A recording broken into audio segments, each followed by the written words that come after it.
मेरे प्यारे बच्चों, गुड इवनिंग है।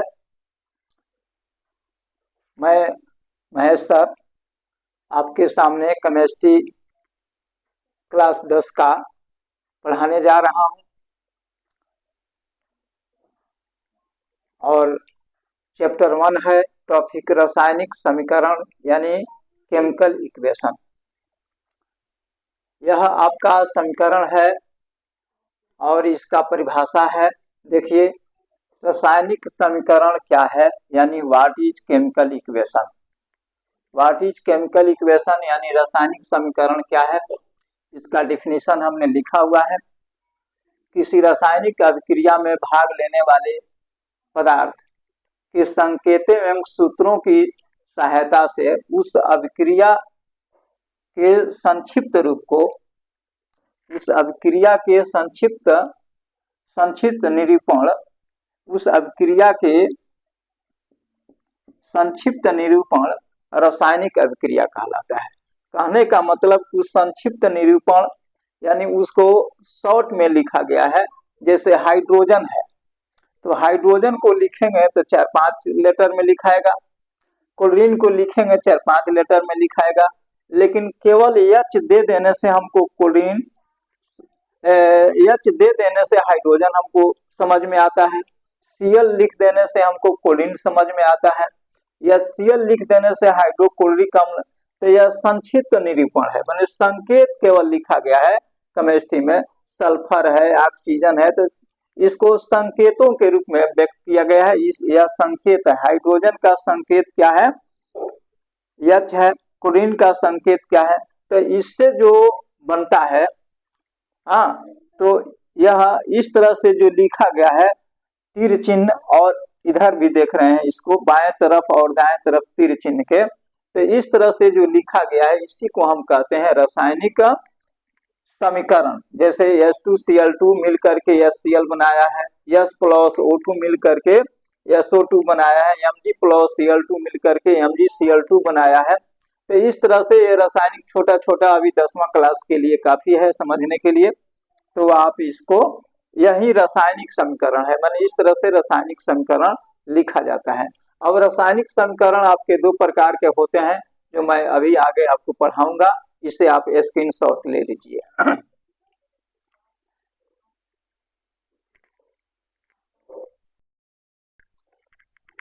तो अब हम लोग समझेंगे कि रासायनिक समीकरण कितने प्रकार का है। रासायनिक समीकरण कितने प्रकार के हैं, kinds of chemical reaction equation, kinds of chemical equations,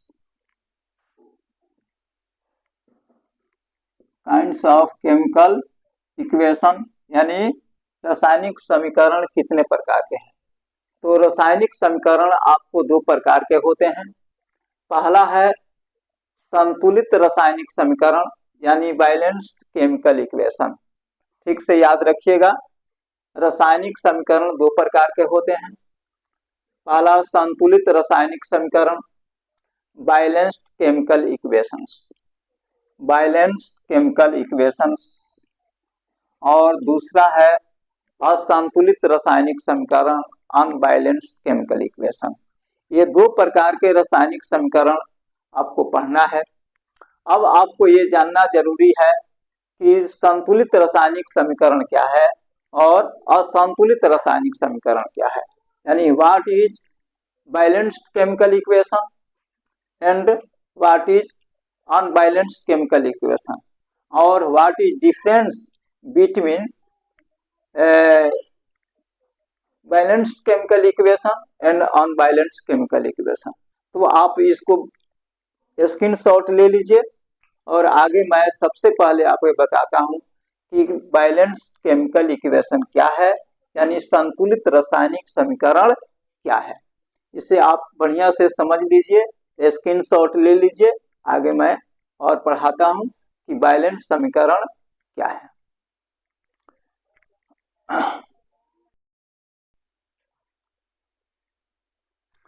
तो हमें सबसे पहले है संतुलित रासायनिक समीकरण यानी बैलेंस्ड केमिकल इक्वेशन। संतुलित रासायनिक समीकरण यानी बैलेंस्ड केमिकल इक्वेशंस। आप ठीक से देखिए, जिस रासायनिक समीकरण में दोनों तरफ प्रत्येक तत्व के परमाणुओं की संख्या समान हो तो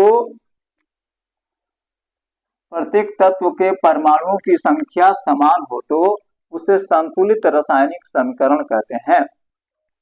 प्रत्येक तत्व के परमाणुओं की संख्या दोनों तरफ समान हो उसको हम कहते हैं रासायनिक संतुलित समीकरण। जरा इसको ध्यान से देखा जाए, यहाँ ठीक से समझिए आप लोग। H2 plus Cl2, H2 plus Cl2, इधर है 2HCl। तो आप यहाँ देखिए, इसको बायां पक्ष दायां पक्ष या इस तरह से एक चार्ट बना दीजिए। चार्ट बना करके देखिए इसमें कौन कौन तत्व यानी अभिकारक के रूप में कौन कौन है, यानी कौन कौन तत्व पार्टिसिपेट हैं केमिकल इक्वेशन रिएक्शन में। तो आप देखिए H2 प्लस Cl2 है, यानी हाइड्रोजन है और क्लोरीन है। तो यहाँ पर देखिए, इधर इस तरफ से देखिए, तो इधर हाइड्रोजन के 2 परमाणु है और हाइड्रोजन के 2 परमाणु है, क्लोरीन के 2 परमाणु है। हाइड्रोजन के 2 परमाणु, क्लोरीन के 2 परमाणु। बाएं तरफ इस साइड में देखिए, तो यहाँ 2 से मल्टीप्लाई है, तो 2 हाइड्रोजन भी हो गया और 2 क्लोरीन भी हो गया। इसका मतलब कि दोनों तरफ तत्व के परमाणुओं की संख्या समान है, इसलिए यह संतुलित है। यानी आप जैसे आप तराजू देखे होंगे, तो तराजू जो पहले वाला, आजकल तो इलेक्ट्रॉनिक्स तराजू है, पर पहले वाला आप देखे होंगे कि जब दोनों तरफ वो बैलेंस हो जाता है तो डंडी इस तरह से हॉरिजॉन्टल यानी क्षैतिज हो जाती है। इस प्रकार ये दोनों प्रकार के बैलेंस है, इधर भी बैलेंस है, इधर भी बैलेंस है, इधर भी तत्वों के परमाणुओं की संख्या समान है, इधर भी तत्वों के परमाणुओं की संख्या समान है। तो इसको हम कहेंगे संतुलित रासायनिक समीकरण। इसे आप स्क्रीनशॉट लीजिए और हम इसको समझाते हैं।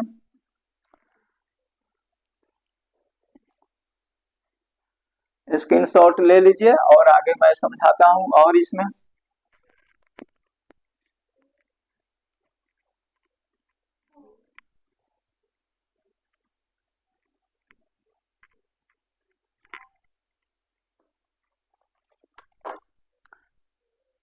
Mg plus 2HCl, Mg plus 2HCl, Mg plus 2HCl, arrow MgCl2, arrow MgCl2 plus H2। मेरे प्यारे बच्चों, इसे ठीक से समझिए एक बार और। यहाँ हमने चार्ट बनाया, चार्ट में देख लीजिए, इस तरह से चार्ट है। इसमें मैग्नीशियम को देखिए Mg, इसके बाद इसमें H भाग लिया है और क्लोरीन भाग लिया है। 3 तत्व इसमें है, मैग्नीशियम है, हाइड्रोजन है और क्लोरीन है। इधर आप देखिए मैग्नीशियम के कई परमाणु है इधर, तो इधर 1 है, इधर भी 1 है, इधर भी 1, इधर भी 1। हाइड्रोजन के देखिए तो यहाँ 2 से मल्टीप्लाई है, तो 2 हाइड्रोजन इधर भी है और 2 हाइड्रोजन इधर भी है। क्लोरीन के देखिए तो इधर 2 से क्लोरीन का भी मल्टीप्लाई है यानी गुणा है, इधर भी क्लोरीन 2 को है और इधर भी क्लोरीन 2 को है। तो अगर दोनों तरफ इस तरह से आप ठीक से समझ लीजिएगा, बाएं तरफ और दाएं तरफ ये दोनों, इसको देख लेना है, चार्ट बना लेना है। चार्ट बना करके देख लेंगे कि दोनों तरफ तत्व के परमाणुओं की संख्या समान है, तो वह निश्चित रूप से संतुलित रासायनिक समीकरण यानी बैलेंस केमिकल इक्वेशन है। बट ऐसा नहीं है तो वह निश्चित रूप से अनबैलेंस्ड केमिकल इक्वेशन है। फिर और भी देखिए इसमें आप,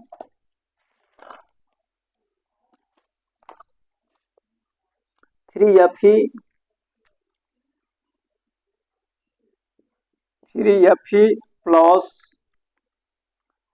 4H2O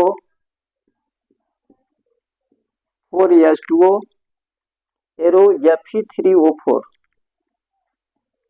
Fe3O4 Fe3O4 plus 4s2 है। यहाँ पर आप देखिए ठीक से, यहाँ भी चार्ट बनाइए और चार्ट बना करके देखिए कौन कौन एलिमेंट यानी तत्व इसमें रासायनिक अभिक्रिया में भाग लिया है। तो आपको सबसे पहले धातु में Fe आपको नजर आता है। इसके बाद यहाँ हाइड्रोजन है, हाइड्रोजन को लिखिए। ऑक्सीजन है तो ऑक्सीजन को लिखिए। और कोई तत्व नहीं दिखाई दे रहा है तो लोहा यानी Fe है, हाइड्रोजन है और ऑक्सीजन है, हाइड्रोजन है और ऑक्सीजन है। 3Fe 4s2O Fe3O4 4s2O, ठीक है। आप इसमें देखिए, अब इसका देखिए इधर, पहले Fe को देखिए। Fe इधर कैगो है तो 3 है, इधर 3 है और इधर भी देखिए 3 है, तो 3 और 3 यानी Fe हमको मिल गया 3। अब हाइड्रोजन को देखिए यहाँ पर, तो हाइड्रोजन यहाँ 4 से मल्टीप्लाई है, इधर 2 है, हाँ, तो 4 दूना 8 यानी हाइड्रोजन आपका 8। इधर देखिए तो 4 दूना 8, ये भी 8 हो गया। ऑक्सीजन को देखिए तो ये 4 से मल्टीप्लाई है तो ऑक्सीजन इधर 4 और इधर भी हो गया 4। तो इस प्रकार ये भी बैलेंस केमिकल इक्वेशन है। और भी देखिए, मेरे ख्याल से आपको समझ में आ जाना चाहिए। 2KClO3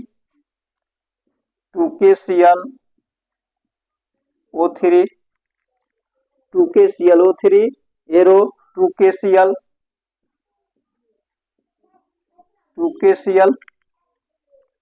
प्लस 3O2 आप यहाँ देख लीजिए, चार्ट इसका बनाइए और सबसे पहले देखिए कि कौन कौन एलिमेंट इसमें भाग लिया हुआ है। तो आपको सबसे पहले KCl यानी पोटेशियम आपको नजर आ रहा है, दूसरा है क्लोरीन, तीसरा है ऑक्सीजन। यानी पोटेशियम, क्लोरीन और ऑक्सीजन 3 तत्व इसमें भाग लिए हैं इस अभिक्रिया में। अब इसमें देखेंगे कि पोटेशियम इधर कैगो है, यहाँ देखिए 2 से मल्टीप्लाई है, ये 2 से मल्टीप्लाई है यानी इसमें पोटेशियम है 2 और इधर भी पोटेशियम हो गया 2।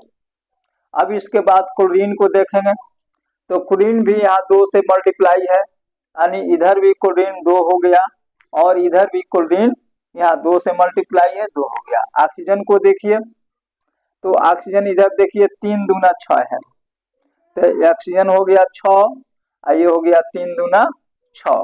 तो इस प्रकार हम देख लेंगे कि यह बैलेंस समीकरण है कि नहीं है। इससे आप स्क्रीनशॉट ले लीजिए, बढ़िया से समझ लीजिए। मेरे ख्याल से आपको समझ में आ जाना चाहिए कि केमिकल इक्वेशन बैलेंस कैसे है और परमाणुओं की संख्या कैसे काउंटिंग की जाती है, कैसे देखा जाता है। आप इसको भली भांति समझ गए होंगे। यदि नहीं समझ में आया होगा तो समझिए कि आपका केमिस्ट्री कमजोर है पहले से, इसलिए आपको नहीं आएगा।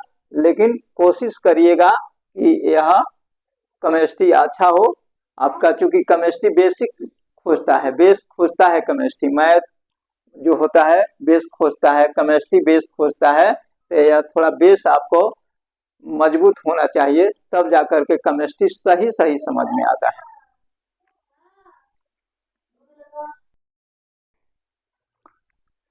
दूसरा आपका है असंतुलित रासायनिक समीकरण। असंतुलित रासायनिक समीकरण अर्थात अनबैलेंस्ड केमिकल इक्वेशन। यह आपका डिफिनीशन है। जब रासायनिक समीकरण में दोनों तरफ प्रत्येक तत्व के परमाणुओं की संख्या समान न हो उसे असंतुलित रासायनिक समीकरण कहते हैं। दोनों तरफ तत्वों के परमाणुओं की संख्या समान अर्थात अनबैलेंस्ड है तो उसको कहेंगे हम अनबैलेंस्ड रासायनिक समीकरण। इधर आप देखिए जरा, इसमें भी चार्ट इस तरह बना लीजिए और यहाँ देखिए हाइड्रोजन भाग लिया हुआ है और ऑक्सीजन भाग लिया हुआ है। इधर देखिए हाइड्रोजन कैगो है, 2 गो है, इधर कैगो है, 2 गो है। ऑक्सीजन इधर कैगो है, 2 गो है, पर इधर ऑक्सीजन 1 ठो है, यानी बैलेंस नहीं है। यहाँ भी देखिए चार्ट बना लीजिए, यहाँ पर देख लीजिए मैग्नीशियम भाग लिया हुआ है, हाइड्रोजन भाग लिया हुआ है और क्लोरीन भाग लिया हुआ है। इधर देखिए मैग्नीशियम कैगो है, 1 ठो, इधर कैगो है, 1 ठो। हाइड्रोजन इधर देखिए कैगो है, 1, इधर देखिए 2, क्लोरीन इधर देखिए 1, इधर देखिए 2। इस प्रकार यह अनबैलेंस है, इस प्रकार यह अनबैलेंस है। तो इसको हम कहेंगे अनबैलेंस केमिकल इक्वेशंस, यानी every elements atoms are not equal both sides. So it is the unbalanced chemical equation, यानी यह केमिकल इक्वेशन जो है बैलेंस नहीं है। हम काउंटिंग करेंगे दोनों तरफ, यदि दोनों तरफ every elements atoms are not equal, it is the unbalanced chemical equation. तो प्यारे बच्चों, इसे आप स्क्रीनशॉट ले लीजिए और आपको ये पढ़ना है 10वां क्लास में कि असंतुलित समीकरण दिया हो तो उसे कैसे हम संतुलित करेंगे। तो इसके एक मेथड है, हालांकि 2 मेथड है, तो एक मेथड आपको इसमें पढ़ना है, दूसरा मेथड आपको इंटर में पढ़ना है। तो कल हम अर्थात सेकंड वीडियो में, इसके बाद वाले वीडियो में कैसे संतुलित किया जाता है अनबैलेंस रासायनिक समीकरण को मैं आपको पढ़ाने का कोशिश करूंगा। और आप इसे बढ़िया से देखिए, 2 बार 3 बार देखिए, और इस चैनल पर पहले आए हो तो निश्चित रूप से आप इसे सब्सक्राइब करिए।